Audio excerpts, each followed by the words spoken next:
22 जनवरी को भगवान राम की नगरी अयोध्या में भव्य श्री राम मंदिर में राम लल्ला की प्राण प्रतिष्ठा होगी। उसके लिए तैयारियां चल रही हैं। मंदिर के उद्घाटन के साथ ही अयोध्या में निर्मित श्री राम मंदिर भारत समेत पूरी दुनिया में फैले हिंदुओं का आस्था का बड़ा केंद्र बनकर उभरेगा। अयोध्या में मंदिर निर्माण का सफर चुनौतियों से भरा रहा है, जिसमें बाबरी विवाद, अदालतों और फिर सुप्रीम कोर्ट में लंबी लड़ाई के बाद फैसले आने के बाद मंदिर का निर्माण शुरू हुआ। अब देशवासियों को 22 जनवरी का इंतजार है। ईसा विसा 1526 में मुगल शासक बाबर भारत आया। 2 साल बाद बाबर के सूबेदार मीर बाकी ने अयोध्या में एक मस्जिद बनवाई। मस्जिद उसी स्थान पर बनाई गई जहां भगवान श्री राम का जन्म हुआ था। मस्जिद का नाम बाबरी मस्जिद रखा गया। मुगलों और नवाबों के शासनकाल के दौरान 1528 से 1853 तक हिंदू इस मामले में अधिक प्रमुख नहीं हो सके। 19वीं सदी में मुगल नवाबों का शासन कमजोर पड़ने लगा। ब्रिटिश शासन लागू हुआ। इसी दौरान हिंदुओं ने यह मुद्दा उठाया कि भगवान राम के जन्म स्थान मंदिर को तोड़कर मस्जिद बनाई गई है। तभी से राम लल्ला की जन्म स्थल को दोबारा हासिल करने की लड़ाई शुरू हो गई। बाबरी मस्जिद के निर्माण के 330 साल बाद पहली FIR 1858 में जब इस लड़ाई को कानूनी मान्यता मिली तो पहली बार परिसर में हवन पूजन करने पर FIR दर्ज की गई। अयोध्या रिविजिटेड पुस्तक के अनुसार 1 दिसंबर 1859 को अयोध्या के एक पुलिस अधिकारी ने अपनी रिपोर्ट में कहा था कि परिसर में एक चबूतरा है। ये परिसर में भगवान राम के प्रतीक की उपस्थिति को प्रमाणित करने वाला पहला कानूनी दस्तावेज है। इसके बाद विवादित भूमि के आंतरिक और बाहरी परिसर में मुसलमानों और हिंदुओं को अलग अलग पूजा और प्रार्थना करने की अनुमति देने के लिए तार की बाड़ लगा दी गई। श्री राम के लिए घर बनाने का मामला कोर्ट तक पहुंचा। 1858 की घटना के 27 साल बाद राम जन्म भूमि की लड़ाई 1885 में अदालतों तक पहुंच गई, जब निर्मोही अखाड़े के महंत रघुबर दास ने फैजाबाद अदालत में स्वामित्व को लेकर एक नागरिक मुकदमा दायर किया। दास ने मांग की कि बाबरी ढांचे के बाहर प्रांगण में स्थित राम चबूतरे पर बने अस्थायी मंदिर को पक्का किया जाए और छत दी जाए। न्यायाधीश ने फैसला सुनाया कि हिंदुओं को वहां पूजा करने का अधिकार है, लेकिन जिला अधिकारी के फैसले के खिलाफ मंदिर को पक्का करने और छत बनाने की अनुमति नहीं दी जा सकती। आजादी के बाद यह अभियान और तेज हो गया। एक तरफ देश भर में आजादी का अभियान चल रहा था तो दूसरी तरफ राम जन्मभूमि की लड़ाई भी चल रही थी। देश की आजादी के कुछ ही समय बाद 22 दिसंबर 1947 को उसी जगह के अंदर गुंबद के नीचे से मूर्तियां निकल आईं। आजादी के बाद पहला मुकदमा 16 जनवरी 1950 को हिंदू महासभा के सदस्य गोपाल सिंह विशर्ड ने फैजाबाद के सिविल जज की अदालत में याचिका दायर की और मुख्य गुंबद के नीचे भगवान की मूर्तियों की पूजा करने की मांग की। 11 महीने बाद दिसंबर 1950 के 5वें दिन महंत रामचंद्र परमहंस ने इसी तरह की मांग के साथ सिविल जज की अदालत में मुकदमा दायर किया। मुकदमे में दूसरे पक्ष को संबंधित स्थान पर पूजा में बाधा डालने से रोकने की मांग की गई। 3 मार्च 1951 को कोर्ट ने पूजा में बाधा न डालने का आदेश दिया। 17 दिसंबर 1959 को रामानंद संप्रदाय के निर्मोही अखाड़े के 6 लोगों ने केस दायर कर इस जगह पर दावा किया। साथ ही मांग की कि उन्हें पूजा करने की इजाजत दी जाए। 18 दिसंबर 1961 को यूपी के सुन्नी वक्फ बोर्ड ने केस दायर कर मांग की कि यह जगह मुसलमानों की है। हिंदुओं से ढांचा छीनकर मुसलमानों को सौंप दिया जाए और मूर्तियां हटा दी जाएं। हालांकि 1 फरवरी 1986 को फैजाबाद जिला न्यायाधीश के एम पांडे और स्थानीय वकील उमेश पांडे की दलील के बाद जज पांडे ने विवादित स्थल का ताला खोलने का फैसला सुनाया। राम, कृष्ण और शिव के स्थलों पर मस्जिदों के निर्माण के खिलाफ अभियान 1982 में विश्व हिंदू परिषद ने राम, कृष्ण और शिव के स्थानों पर मस्जिदों के निर्माण को साजिश करार दिया और इन स्थानों की मुक्ति के लिए एक अभियान की घोषणा की। 2 साल बाद 8 अप्रैल 1984 को दिल्ली में संत महंतों, हिंदू नेताओं ने अयोध्या में श्री राम जन्मभूमि स्थल की मुक्ति और ताला खोलने के लिए आंदोलन करने का फैसला किया। 1989 में प्रयाग में कुंभ मेले के दौरान मंदिर निर्माण के लिए गामे गाम शिला पूजन करने का निर्णय लिया गया। इसके अलावा 9 नवंबर 1989 को श्री राम जन्मभूमि स्थान पर मंदिर के शिलान्यास की घोषणा की गई। काफी बहस के बाद तत्कालीन प्रधानमंत्री राजीव गांधी ने शिलान्यास की मंजूरी दी। अडवाणी की रथ यात्रा ने आंदोलन को धार दी। आंदोलन तेज होने पर लालकृष्ण अडवाणी ने रथ यात्रा निकाली। इस यात्रा ने राम जन्मभूमि आंदोलन को और अधिक धार दी। यात्रा के दौरान अडवाणी को गिरफ्तार कर लिया गया। केंद्र में भी सत्ता परिवर्तन हुआ। बीजेपी के समर्थन से बनी जनता दल सरकार गिर गई। चंद्रशेखर कांग्रेस के समर्थन से प्रधानमंत्री बने। यह सरकार भी ज्यादा दिनों तक नहीं चली और चुनाव में कांग्रेस सत्ता में आ गई। 6 दिसंबर 1992 को विवादित ढांचा ढा दिया गया। एक तरफ राम जन्मभूमि आंदोलन अपने चरम पर था, दूसरी ओर राजनीतिक परिवर्तन भी हुए। इसी बीच दिसंबर 1992 को हजारों की संख्या में अयोध्या पहुंचे कार सेवकों ने बाबरी मस्जिद का विवादित ढांचा गिरा दिया और शाम को उस स्थान पर एक अस्थायी मंदिर बनाकर पूजा अर्चना शुरू कर दी। केंद्र के तत्कालीन P.V. नरसिम्हा राव सरकार सरकार ने उत्तर प्रदेश की कल्याण सिंह सरकार सहित अन्य राज्यों की भाजपा सरकारों को सस्पेंड कर दिया। 1 जनवरी 1993 को बाबरी विध्वंस के बाद जस्टिस हरिनाथ तिलाहरी ने दर्शन पूजन की इजाजत दी, जबकि 7 जनवरी को केंद्र सरकार ने ढांचे और कल्याण सिंह सरकार द्वारा न्यास को दी गई जमीन समेत कुल 67 एकड़ जमीन वापस ली। हाईकोर्ट में मालिकाना हक की सुनवाई। अप्रैल 2002 में इलाहाबाद उच्च न्यायालय की लखनऊ पीठ ने विवादित स्थल के लिए सुनवाई शुरू की। 5 मार्च 2003 को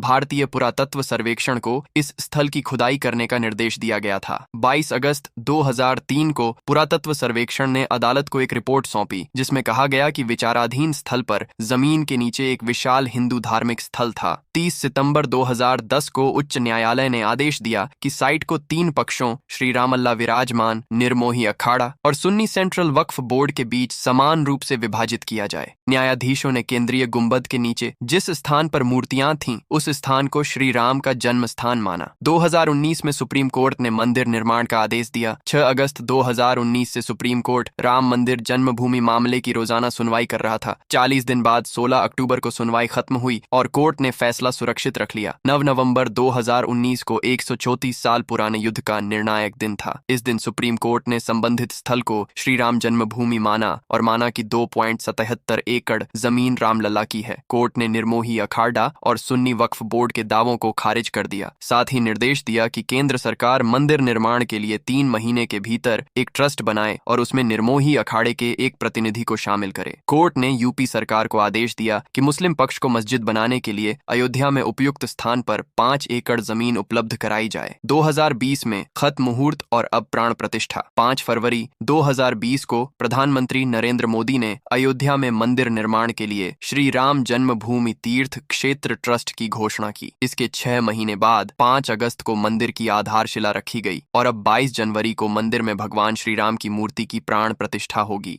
अब बात करते हैं आधुनिक मंदिर की विशेषता के बारे में। अयोध्या में बन रहा राम मंदिर भारतीय मंदिर वास्तुकला के नागरा शैली में बना है। यह 235 फीट चौड़ा, 360 फीट लंबा और 161 फीट ऊंचा होगा। मंदिर की प्रत्येक मंजिल की ऊंचाई 20 फीट होगी। रामलला के मुख्य मंदिर के अलावा मंदिर परिसर में महर्षि वाल्मीकि, महर्षि वशिष्ठ, महर्षि विश्वामित्र और महर्षि अगस्त्य के अलग अलग मंदिर होंगे। यह 3 मंजिला मंदिर है। इसमें 392 स्तंभ और 44 दरवाजे हैं। इसके दरवाजे सागौन की लकड़ी से बने हैं और उन पर सोने की परत छड़ी हुई है। मंदिर की मूर्तियां 6 करोड़ साल पुरानी शालिग्राम शिलाओं से बनी हैं। ये शिलाएं नेपाल की गंडकी नदी से लाई गई हैं। मंदिर की डिजाइन संरचना के हिसाब से यह भारत का सबसे बड़ा मंदिर होगा। मंदिर की जमीन की मालिकी श्री राम जन्मभूमि तीर्थ क्षेत्र ट्रस्ट के पास है। अयोध्या को पूर्व में साकेत के नाम से जाना जाता था। ये शहर भगवान राम के जन्म और उनके पिता दशरथ के शासन से जुड़ा है। अयोध्या को हिंदुओं के प्राचीन 7 पवित्र स्थलों में से एक माना जाता है। अथर्ववेद में अयोध्या को ईश्वर का नगर कहा गया है। मंदिर से कुछ दूरी पर जमीन में टाइम कैप्सूल दबाया जाएगा, जिससे कि अगर सालों बाद मंदिर के बारे में कुछ जानकारी लेना हो तो ली जा सकती है। मंदिर को उन ईंटों से बनाया जाएगा जिनके ऊपर श्री राम नाम अंकित है। इन ईंटों के उपयोग के बीच उनमें से कुछ 30 वर्षों से अधिक समय से उपयोग में नहीं आ रही हैं। इन पुरानी ईंटों का एक और नाम भी है, जिसे रामशिला कहा जाता है। मंदिर का निर्माण प्राचीन पद्धति से किया जाएगा, इसलिए मंदिर में कहीं भी स्टील या लोहे का इस्तेमाल नहीं किया जाएगा। सोमपुरा आर्किटेक्ट ने मंदिर का डिजाइन बनाया है। सोमपुरा का यह परिवार हजारों सालों से मंदिर और भवन निर्माण में पारंगत है। कर्नाटक की अंजनी नामक पहाड़ी, जहां पर भगवान हनुमान का जन्म स्थान बताया गया है, वहां से पत्थर लाकर मंदिर निर्माण में सहयोग किया जाएगा। 2500 से अधिक स्थानों से मिट्टी एकत्रित करके मंदिर में लाई जाएगी। देश के अलग अलग नदियों का पानी भी इस्तेमाल किया जाएगा तथा कुछ स्वच्छ कुंडों का पानी इस्तेमाल किया जाएगा। पूरे भारत से लोग मंदिर निर्माण में सहयोग करेंगे और पूरे भारत से सोने और चांदी की ईंटें मंदिर निर्माण के लिए आई हैं। पूरे मंदिर को वास्तुशास्त्र को ध्यान रखते हुए बनाया गया है। भगवान राम के अलावा भी कई देवी देवताओं की मूर्तियां मंदिर में स्थापित की जाएगी। एक बार में सिर्फ मंदिर भवन में 10,000 से अधिक श्रद्धालु समाहित होकर रामलला के दर्शन कर पाएंगे।